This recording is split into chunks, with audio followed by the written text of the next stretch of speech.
हाय बच्चों, आज हम अपनी रोमांचक कहानी का भाग 5 शुरू करने जा रहे हैं। उम्मीद है आप सब तैयार हैं, क्योंकि आज का हिस्सा रहस्यों, रोमांच और समुद्र की गहराइयों में छिपे कुछ चौंकाने वाले सच से भरा हुआ है। पिछले भागों में आपने देखा कि किस तरह रहस्यमय घटनाएं समुद्र, चट्टानों और उनसे जुड़े लोगों के आसपास होती रहीं।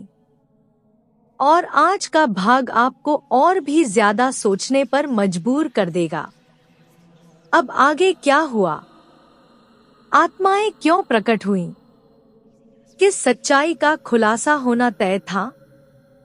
तो आराम से बैठ जाइए और ध्यान से सुनिए, क्योंकि भाग 5 आपको जीवित दुनिया और अदृश्य दुनिया के बीच की एक अविस्मरणीय यात्रा पर ले जाने वाला है। चलिए कहानी शुरू करते हैं। मुझे याद नहीं कि मुझे किसने जगाया। मुझे धुंधला सा लगता है कि वह एक आवाज थी, लेकिन वह घर के बाहर थी या मेरे भीतर, मैं नहीं जानता। जब मैंने किल्मारनॉक आर्म्स छोड़ा, मेरी घड़ी में 11 बज रहे थे और मैं रेत के टीलों को पार करता हुआ हॉकलॉ की ओर चल पड़ा, जो चमकीली चांदनी में तेजी से उभर रहा था। मैं भटकती हुई भेड़ पगडंडी पर चलता गया, जो घास से ढके टीलों में से होकर जाती थी और जहां तहां गीली मुड़ी हुई घास थी। बीच बीच में मैं खरगोशों के बिलों पर ठोकर खा जाता, जो उन दिनों क्रूडेन बे के रेतीले में छिद्रों की तरह फैले रहते थे। अंततः मैं हॉकलो पहुंचा और समुद्र के पास की खड़ी सीढ़ीनुमा ढलान पर चढ़कर ऊपर बैठ गया ताकि चढ़ाई के बाद सांस ले सकूं। दृश्य अत्यंत मनोहर था। उसकी प्राकृतिक सुंदरता पूर्ण पीली चांदनी की नरम रोशनी से और भी बढ़ गई थी, जो आकाश और धरती दोनों को समान रूप से भर रही थी। दक्षिण पूर्व में विन्नीफोल्ड की उजाड़ चोटी कालीन जैसी काली और कठोर दिखाई दे रही थी, और स्केयर्स की चट्टानें सुनहरी चमकते सागर में काले बिंदुओं सी दिखती थी। मैं उठकर आगे बढ़ा। ज्वार बहुत दूर था और जैसे जैसे मैं बड़े बड़े पत्थरों के ऊपर से जाती उबड़ खाबड़ पगडंडी पर लड़खड़ाया, मुझे ऐसा लगा कि मैं देर कर दूंगा। मैं जल्दी जल्दी आगे बढ़ा, उस छोटी धारा को पार किया जो आमतौर पर विन्नीफोल्ड की मछुआरों की जिगजैग पगडंडी के पास हल्की सी बहती थी, पर अब वह तेज बहती धारा थी। फिर वही गिरते पानी की आवाज, लामस बाढ़ की पुकार, और मैं बैलगाड़ी मार्ग पर आ गया, जो चट्टान के किनारे किनारे चलकर सीधे स्केयर्स की ओर देखती जगह तक जाता था। जब मैं चट्टान के बिल्कुल किनारे पहुंचा, जहां लंबी समुद्री घास और गहरा क्लोवर पैरों के नीचे किसी मुलायम कालीन जैसे लगता था, मुझे गौरमाला को समुद्र की ओर देखते हुए बैठा हुआ पाकर कोई आश्चर्य नहीं हुआ। चांद की चौड़ी रोशनी का रास्ता स्केयर्स की सबसे बाहरी चट्टान पर सीधा पड़ता था और कुछ नुकीली चट्टानों पर भी, जो ऐसे दिखती थी मानो गहरे पानी से निकले दांत हों, जबकि लहरहीन समुद्र पीछे हटता और सफेद पानी नीचे उतरता रहता। वह रोशनी हम तक आती हुई प्रतीत हो रही थी और जैसे गौरमाला और मुझे स्नान करा रही हो। कहीं कोई धारा नहीं थी, केवल समुद्र की अनंत गति में उठने बैठने वाली शांत लहरें। जब उसने मुझे अपने पीछे सुना, तो गौरमाला मुड़ी और उसके चेहरे पर छाई शांत सहनशीलता अचानक गायब हो गई। वह तेजी से उठी और ऐसा करते हुए दक्षिण से आती एक छोटी नाव की ओर इशारा किया, जो अब हमारे सामने आ रही थी, और ऐसा प्रतीत हो रहा था कि वह जितना संभव हो सके उतने किनारे के करीब होकर स्केयर्स की बाहरी चट्टान को काटती हुई गुजरना चाहती है। देखो, उसने कहा, लॉचलान मैक्लियोड अपनी राहों से आता है। चट्टानें उसे घेर रही हैं और उसका विनाश निकट है, ऐसे मार्ग में किसी खतरे का कोई संकेत दिखाई नहीं दे रहा था। हवा धीमी थी, ज्वार भी स्थिर था। क्षण भर के लिए ज्वार और भाटा के बीच की शांति थी, और चट्टान के पार का पानी जितना समतल था, उससे उसके अत्यधिक गहराई का आभास होता था। अचानक ही नाव जैसे थमसी गई। ऐसी शांत रात में हम इतने दूर थे कि कोई आवाज सुन ही नहीं सकते थे। मस्तूल आगे की ओर मुड़ा और बीच से टूट गया। पाल पानी में ढीले लटक गए और लुक्सेल की नोक एक बड़े त्रिकोण की तरह ऊपर उठी हुई थी, मानो किसी विशाल शार्क का पंख हो। कुछ ही क्षण बाद पानी पर एक काला धब्बा हिलता दिखाई दिया और उसके चारों ओर पानी उत्तेजित होने लगा। यह स्पष्ट था कि कोई तैराक किनारे की ओर आ रहा था। मैं उसकी सहायता को जाता यदि कोई लाभ होता, पर वह बाहरी चट्टान आधा मील दूर थी। वास्तव में, यद्यपि मैं जानता था कि यह व्यर्थ है, फिर भी मैं उसे मिलने के लिए तैरने ही वाला था कि तभी पीछे से गौरमाला की आवाज ने मुझे रोक दिया। क्या तुम नहीं देखते कि यदि तुम उसे उन चट्टानों के बीच जाकर मिलोगे तो जब ज्वार दौड़ना शुरू करेगा, तुम किसी की मदद नहीं कर पाओगे। यदि वह यहाँ तक पहुँच सके तो तुम उसकी सहायता कर सकते हो यदि तुम यहीं ठहरो।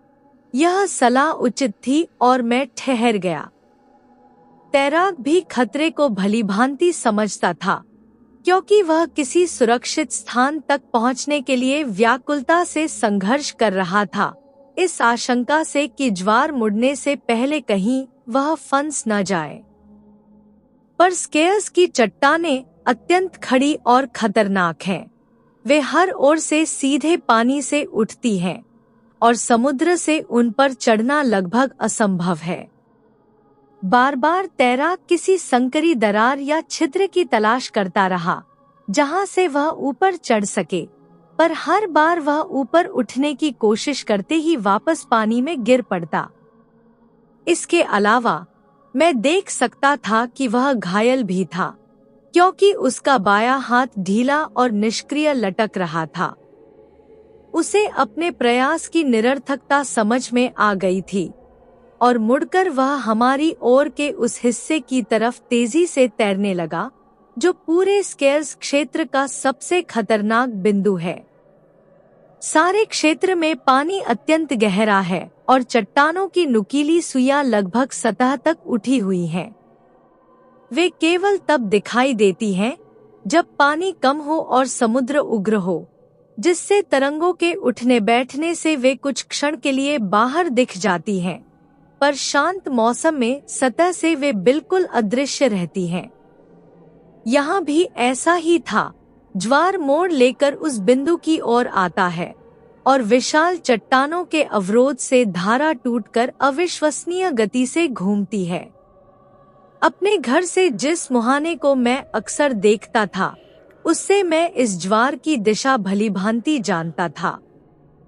मैंने जितना जोर से चिल्ला सकता था चिल्लाया, पर किसी कारणवश उसने मुझे नहीं सुना।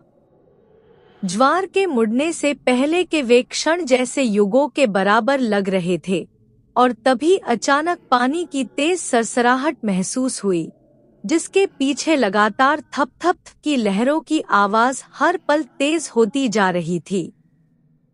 आक्रमण करती लहर की गड़गड़ाहट मेरे भीतर तक उतर गई। ज्वार मुड़ चुका था और अब चढ़ना शुरू हो गया था। कुछ ही क्षणों में तैराक को इसका प्रभाव महसूस होने लगा, यद्यपि वह मानो इसे समझ नहीं पा रहा था। फिर वह उत्तर दिशा की ओर बहने लगा। अचानक ही एक दबा हुआ चीख सा स्वर हम तक पहुंचा और तैराक एक पल के लिए उलट गया। यह स्पष्ट था कि क्या हुआ था। उसने किसी डूबी हुई चट्टान से अपना हाथ टकरा लिया था और वह घायल हो गया था। फिर उसने पागलों की तरह जीवन संघर्ष शुरू कर दिया, उस घातक धारा में जिसमें हर क्षण गति बढ़ती जाती थी। वह बिना किसी हाथ के तैर रहा था। वह सांस से खाली हो चुका था और बार बार उसका सिर पानी में डूबता उभरता। फिर भी वह वीरता से संघर्ष करता रहा। अंततः एक गहरे गोते में अपने ही वेग और धारा की शक्ति से बहकर उसका सिर एक और डूबी हुई चट्टान से जा टकराया। एक पल के लिए उसने सिर उठाया और चांदनी में मैं देख सकता था कि उससे रक्त बह रहा था। फिर वह डूब गया। जिस ऊंचाई पर मैं खड़ा था, वहां से मैं उसके शरीर को उग्र धारा में उत्तर पूर्व की ओर बहते हुए अनेक बार उलटते पलटते देख सकता था। मैं जितनी तेज दौड़ सकता था दौड़ा। गौरमाला मेरे पीछे आ रही थी। वहां चट्टान ढलानदार थी। मैं पानी में कूद पड़ा और कुछ ही स्ट्रोक में उस शरीर से टकरा गया जो ऊपर की ओर लहर से उठकर आ रहा था। अत्यंत प्रयास से मैंने उसे किनारे तक पहुंचा दिया। शरीर को पानी से बाहर निकालकर चट्टान पर ऊपर ले जाने का संघर्ष मुझे थका चुका था, और जब मैं चट्टान की चोटी पर पहुंचा तो कुछ क्षणों तक तेज सांस लेता रहा। उस बेचारे व्यक्ति के जीवन संघर्ष के आरंभ से लेकर अब तक मैंने भविष्यवाणी के बारे में एक क्षण के लिए भी नहीं सोचा था। पर अब अचानक जब मैंने उस निष्प्राण पड़े शरीर को देखा, मरोड़े हुए हाथ, अनैसर्गिक रूप से मुड़ा सिर और उसके पार उफनती ज्वार में चमकती चांदनी का सुनहरा मार्ग, तब एक विचित्र आध्यात्मिक अनुभूति मुझ पर छा गई। मुझे लगा जैसे हवा में असंख्य पंखों की सरसराहट हो, समुद्र और धरती जीवन से भर गए हों, जिसकी कल्पना मैंने पहले कभी न की थी। मैं एक प्रकार की आध्यात्मिक तंद्रा में डूब गया, पर वे खुली आंखें मुझ पर टिकी थी। मुझे भय था कि वह व्यक्ति मर चुका है, पर एक ब्रिटिश नागरिक होने के नाते मैं बिना प्रयास किए इस सत्य को स्वीकार करने को तैयार नहीं था। इसलिए मैंने शरीर को अपने कंधों पर उठाया और जितना संभव हो सके उतनी तेजी से आगे बढ़ने का निश्चय किया। विन्नीफोल्ड, जहां आग और इच्छुक हाथ पुनर्जीवन में सहायक हो सकते थे। जब मैंने निर्जीव शरीर को अपने कंधों पर रखा, दाएं हाथ से दोनों हाथों को पकड़कर भार को स्थिर किया और बाएं हाथ से उसके कपड़ों को कसकर खींचा, तभी मेरी नजर गौरमाला पर पड़ी। उसने मेरी किसी भी प्रकार से सहायता नहीं की थी। हालांकि संकट की घड़ी में मैंने उसे कई बार आवाज दी थी। इसलिए अब मैंने क्रोध से कहा, दूर हट जाओ औरत, तुम्हें शर्म आनी चाहिए कि ऐसे समय में कभी मदद नहीं की। और मैं बिना किसी की सहायता के आगे बढ़ गया। उस समय मैंने उसकी बात पर ध्यान नहीं दिया जो उसने हल्के अपराधबोध के साथ कही थी, लेकिन बाद में वह मुझे याद आई। क्या मैं भाग्य के विरुद्ध युद्ध करूं जब वे बोल चुके हों? मृत तो सचमुच मृत होते हैं जब आवाज उनके कानों में फुसफुसा चुकी हो। अब जब मैं मृत व्यक्ति के हाथ अपने हाथों में लिए आगे बढ़ रहा था, एक ऐसे मनुष्य का सच्चा खोल जिसकी आत्मा अभी बहुत दूर नहीं गई थी, क्योंकि उसकी नसों में रक्त अभी भी गर्म था, तो एक अजीब अनुभव होने लगा। धरती, समुद्र और हवा की आत्माएं मुझे आकार लेती सी प्रतीत होने लगी, और रात की अनगिनत आवाजें किसी चेतन कारण से उत्पन्न होती सी लगी। जैसे जैसे मैं हांफते हुए संघर्ष करता रहा, मेरा शारीरिक प्रयास और यह नई आध्यात्मिक अनुभूति एक दूसरे से टकराते रहे, जिससे मेरे भीतर केवल संवेदना और स्मृति ही बची। मुझे गौरमाला दिखाई देती रही, जो मेरे साथ साथ चल रही थी, उसके कदम मेरे कदमों से मिलते हुए। उसकी आंखें प्रचंड निराशा से भरी हुई थी, और उसने कभी भी वह कठोर, पैनी निगाह ढीली नहीं की, जो मेरी आत्मा के भीतर तक उतरती प्रतीत होती थी। कुछ समय तक मेरे भीतर उसके प्रति विरोध भाव था, पर वह धीरे धीरे समाप्त हो गया और न तो मैंने उसकी परवाह की और न उसके बारे में सोचा, सिवाय उन क्षणों के जब मेरा ध्यान उसकी ओर खिंच जाता। मैं अपने चारों ओर की अदृश्य महान शक्तियों के अनुभव में डूबता जा रहा था। जहाँ चट्टान से आने वाली संकरी पगडंडी भिन्नी फोल्ड से मिलती है, वहाँ एक खड़ी जिगजैग पगडंडी नीचे पत्थरीले समुद्र तट तक उतरती है, जहाँ मछुआरे अपनी नावें रखते हैं और जिसे जंगली समुद्रों से महान काली चट्टान कॉडमैन सुरक्षित रखती है, जो छोटे खाड़ी के बीचों बीच स्थित है और दोनों ओर गहरे चैनल छोड़ती है। जब मैं इस स्थान पर पहुंचा, तो अचानक रात की सारी आवाजें जैसे थम गईं। हवा भी ठहर गई, जिससे घास तक नहीं हिली, और उसी क्षण ज्वार की घूमती धारा भी अपने मार्ग पर एक भयावह शांति से बहती प्रतीत हुई। उस आंतरिक संवेदना से जो मेरे लिए नई थी और जिससे मैं सब में परिवर्तन महसूस कर सकता था, हर चीज बिल्कुल स्थिर लगने लगी। ऐसा था मानो धरती, वायु और जल की आत्माएं किसी महत्वपूर्ण संकेत की प्रतीक्षा में अपनी सांस रोककर खड़ी हों। मैंने देखा कि समुद्र की सतह पर चांद की चमकीली लकीर अब तरंगों से टूटी हुई नहीं थी, बल्कि एक चौड़ी चमकती पट्टी की तरह फैली थी।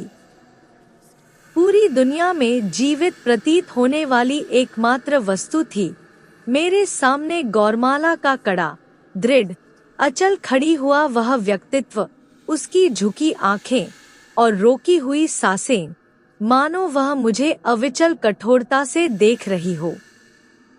फिर मेरा अपना हृदय भी थमता सा महसूस हुआ, मानो वह भी विश्व की प्रतीक्षारत शक्तियों की उसी भयावह शांति का हिस्सा बन गया हो। मैं न भयभीत था, न ही आश्चर्यचकित। सब कुछ उस समय की व्यापक प्रभाव शक्ति के अनुरूप इतना स्वाभाविक लग रहा था कि मुझे एक क्षण को भी विस्मय नहीं हुआ।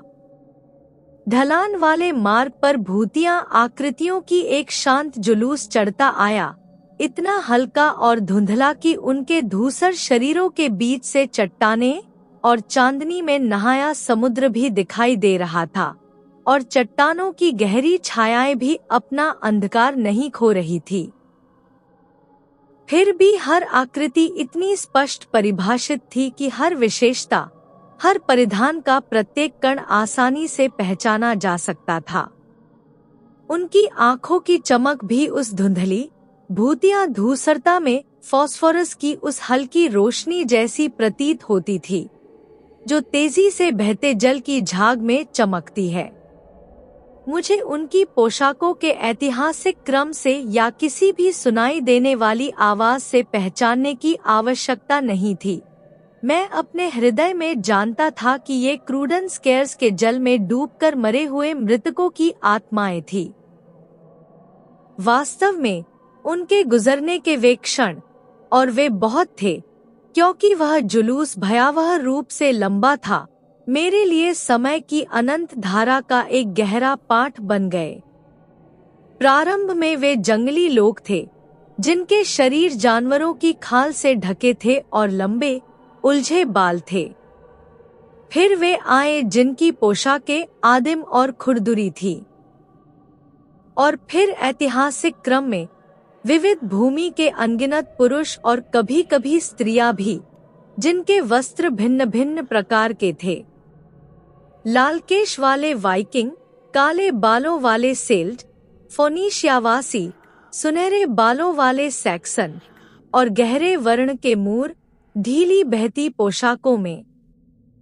पहले तो जुलूस में ऐसे बर्बर कम थे, पर जैसे जैसे वह दुहकमय पंक्ति आगे बढ़ी, मैं देख सकता था कि कैसे प्रत्येक बीतते वर्ष ने अपनी समुद्र की आपदाओं और नुकसानों की बढ़ती कहानी और समुद्र की भयावह फसल में और भी अधिक आत्माएं जुड़ती जा रही थी। अनेक भूतिया आकृतियां गुजर चुकी थी, जब एक बड़ा समूह आया जिसने तुरंत ही मेरा ध्यान आकर्षित किया। वे सभी सांवले थे और अपने लोहे के कवच और जंग के कपड़ों में गर्व से खड़े थे, जैसे समुद्र के योद्धा हों। उनके वस्त्रों से मैं जान गया कि वे स्पेनिश थे और लगभग 3 शताब्दी पुराने। एक पल के लिए मेरा हृदय उछल पड़ा। ये महान आर्माडा के लोग थे, किसी खोई हुई गैलियन या पाटाचे के जहाज के मलबे से निकलकर फिर से चांद की झलकें देखने आए थे। वे सब राजसी व्यक्तित्व वाले थे, ऊंची, चील जैसी नाकें और घमंडी आंखें। जैसे ही वे पास से गुजरे, उनमें से एक ने मुड़कर मेरी ओर देखा। उसकी आंखें जैसे ही मुझ पर पड़ी, उनमें भय, घृणा, क्रोध और डर की चमक उभरी। अब तक मैं गुजरती आत्माओं के इस उदासीन जुलूस से प्रभावित और विस्मित होता रहा था। वे किसी और नहीं देखते थे, बस शांत, गंभीर कदमों से आगे बढ़ते जाते थे।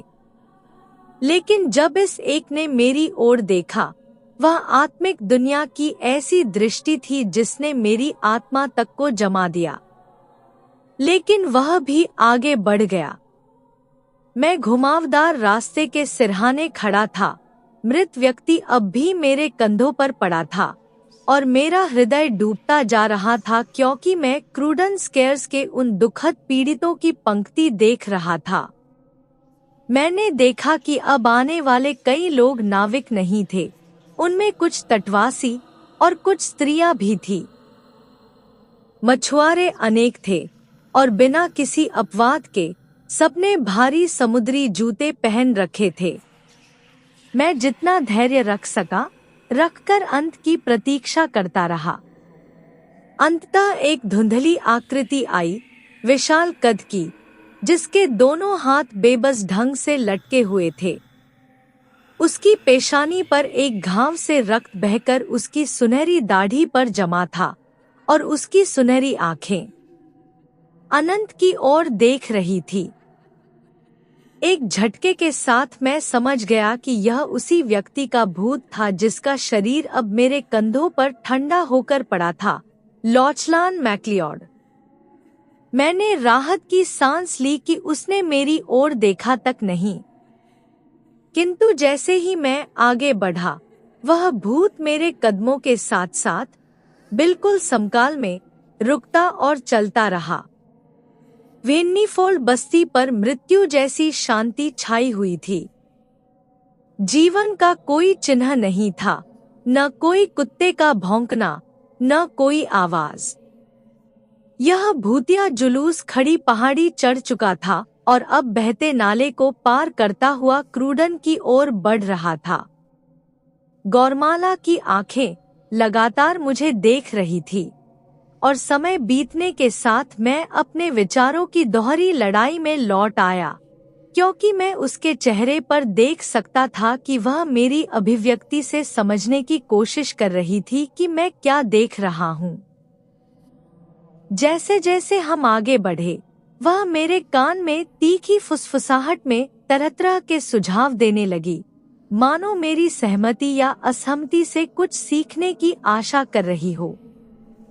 उस जीवित आवाज का वह कठोर, खुरदुरा स्वर इस मृत शांति को चीर रहा था, रात की शांति को फाड़ते हुए खुरदुरी धार की तरह। शायद यह अच्छा ही था। अब उस भयानक अनुभव को याद करता हूँ तो जानता हूँ कि कोई मनुष्य यह नहीं कह सकता कि मृतकों के साथ उस अकेलेपन में उसका मन क्या झेल सकता है। यह कि मैं किसी अद्भुत सीमा तक तन गया था, इसका प्रमाण यही था कि मुझे अपने कंधों पर पड़ा इतना भारी भार महसूस तक नहीं हो रहा था। मेरे भीतर स्वाभाविक शक्ति है और युवावस्था के शारीरिक प्रशिक्षण ने इसे बढ़ाया है, पर एक सामान्य मनुष्य का वजन भी थोड़ी देर उठाना कठिन होता है और यह शरीर तो लगभग किसी दानव जितना भारी था। स्केयर्स के थलभाग के पार जाने वाली पगडंडी सपाट है, जहां तहां छोटी छोटी खाइयां हैं, जिनसे वर्षा का पानी बाढ़ के समय समुद्र की ओर बहता है। ये सारी धाराएं अब तेजी से बह रही थी, पर मुझे पानी की कोई आवाज नहीं सुनाई दे रही थी, न कोई कलकल, न कोई छींटा, जब पानी चट्टान से नीचे गिरता और सफेद झाग बनाता। भूतिया जुलूस किसी धारा पर नहीं रुका, वे सभी शांत, निष्प्रभाव चलते हुए आगे बढ़ते रहे। जब पथ मोड़ लेकर क्रूडन बे की रेत की ओर उतरा, गौरमाला कुछ क्षण रुकी, मेरी आंखों की दिशा को पढ़ने के लिए, क्योंकि मैं एक ही बार में पूरी कतार को देख पा रहा था। वह कुछ समझ गई थी, यह उसकी आवाज से स्पष्ट था। वे बहुत अधिक हैं। उसकी आंखें फैल गईं। मैं चौंक उठा और उसने जान लिया कि उसने सही अनुमान लगाया है। इस एक अनुमान से उसे अनंत सा आत्मविश्वास मिल गया। स्पष्ट था कि वह आत्मिक संसार के बारे में कुछ जानती थी, हालांकि वह उसके रहस्यों को देख नहीं पाती थी। उसके अगले शब्दों ने मुझे और भी स्पष्ट कर दिया, वे मानव आत्माएं हैं। वे उन्हीं राहों पर चलती हैं जिन्हें इंसानों ने बनाया है। ऐसा ही हुआ। जुलूस खेत या रेत की सतह के ऊपर तैरता नहीं था, बल्कि बड़ी कठिनाई से चट्टान की टेढ़ी मेढ़ी जिगजैग पगडंडी से नीचे उतरता और समुद्र तट पर फैले विशाल पत्थरों के बीच से होते हुए पथरीले रास्ते पर आगे बढ़ता गया। जब उसका अग्रभाग रेत तक पहुंचा, तो वह टीले की चोटी के ऊपर से गुजरता गया, ठीक वैसे ही जैसे विन्नीफोल्ड और कोलिस्टन के मछुआरे हर रविवार रात अपने हेरिंग पकड़ने वाले नावों तक पीटरहेड जाने के लिए उसी राह से जाते थे। रेत पर लंबी पैदल यात्रा थका देने वाली और उदास थी। मैंने कई बार बारिश में, तूफान में यह रास्ता तय किया था, जब हवा मुझे लगभग गिरा देती थी और घास से ढकी पहाड़ियों से उड़ती रेत मेरे गाल और कानों को चीरती चली जाती थी। लेकिन कभी भी यह रास्ता इतना लंबा और थकाऊ नहीं लगा था। उस समय मुझे एहसास नहीं था, लेकिन मृत व्यक्ति का बोझ अब मुझे बेहद भारी महसूस होने लगा था। खाड़ी के उस पार मैं पोर्ट एरोल गांव की कुछ टिमटिमाती रोशनी देख सकता था, जो इतनी रात में भी जलती रहती थी, और दूर पानी के ऊपर से आती धुंधली, ठंडी, धूसर रोशनी यह संकेत दे रही थी कि रात ढल रही है, सुबह आने का नहीं। जब हम हॉकलो पहुंचे, तो जुलूस का अग्रभाग रेत के टीलों के बीच अंदर की ओर मुड़ गया। गौरमाला ने मेरी आंखों की दिशा देखी और उसके चेहरे पर अचानक एक असाधारण परिवर्तन हो गया। एक क्षण के लिए वह मानो स्तब्ध रह गई और बिल्कुल जड़ होकर खड़ी रह गई। फिर उसने विस्मय से अपने हाथ उठाए और भय मिश्रित धीमी आवाज में बोली, द होली वेल। ये सेंट ओलाफ के कुएं की ओर जा रहे हैं। लमास की बाढ़ें उन्हें हमेशा सहारा देती है। जिज्ञासा ने मुझ पर गहरी पकड़ बना ली और मैं जल्दी जल्दी आगे बढ़ा ताकि जुलूस के अग्रभाग तक पहुंच सकूं।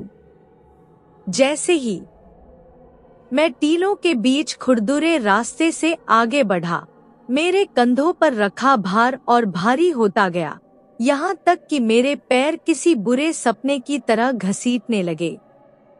आगे बढ़ते हुए मैंने स्वाभाविक रूप से पीछे देखा और पाया कि लॉचलान मैक्लियोड की छाया अब मेरे साथ नहीं चल रही थी, बल्कि जुलूस में अपनी ही जगह पर बनी हुई थी। गौरमाला की भयावह, बुरी नजर फिर मेरे ऊपर थी, और अपनी चालाक दानवी प्रवृत्ति से उसने यह भांप लिया कि मैं पीछे क्यों मुड़ा था। वह मेरे साथ नहीं चल रही थी, बल्कि उसी गति से चल रही थी, मानो वह जानबूझकर मृत व्यक्ति की छाया के साथ निकटता बनाए रखना चाहती हो, किसी अपने उद्देश्य के लिए। जैसे जैसे मैं आगे बढ़ा, मेरे आसपास की परछाइयां और धुंधली होती गईं, और अंत में मैं केवल हल्की धुंध जैसा कुछ देख पा रहा था।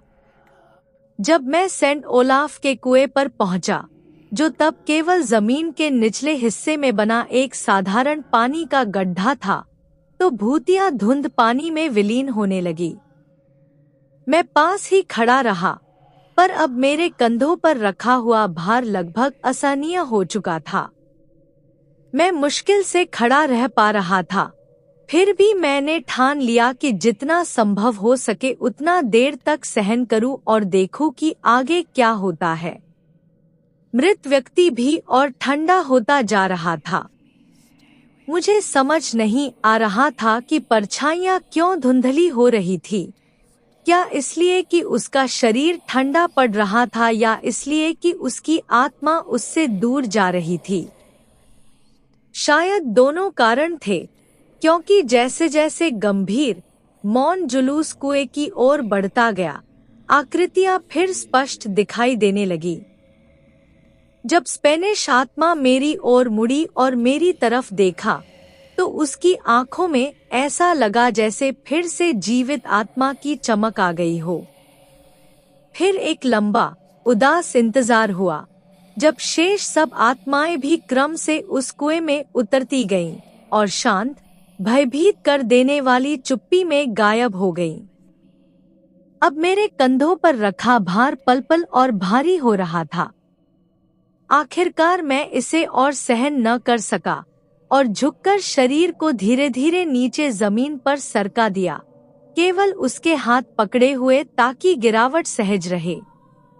गौरमाला अब मेरे ठीक सामने थी, और जैसे ही उसने यह देखा, वह तेज चीख के साथ मेरी ओर झपटी। उसी क्षण मृत व्यक्ति की आत्मा एक हल्की, धुंधली आकृति की तरह उसके निर्जीव शरीर के ऊपर प्रकट हुई, लेकिन केवल एक पल के लिए। फिर वह भुतहा दृश्य हमेशा के लिए गायब हो गया।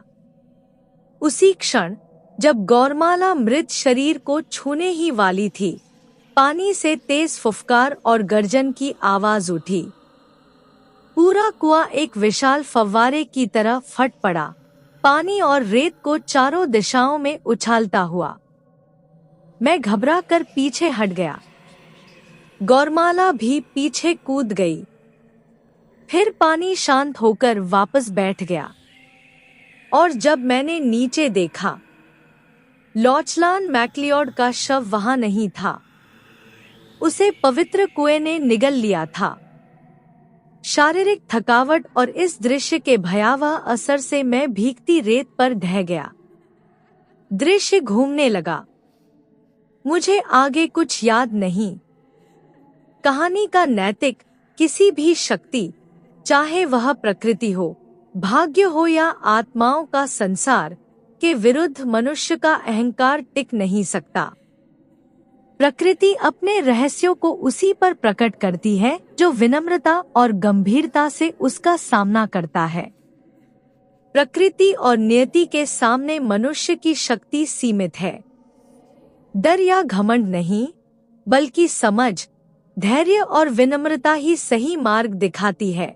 अगर आप सभी को यह रोमांचक और डरावना भाग पसंद आया हो, तो कृपया कमेंट में लिखें, मुझे 5-6 चाहिए, ताकि मैं आपके लिए तुरंत कहानी का अगला हिस्सा बना सकूं।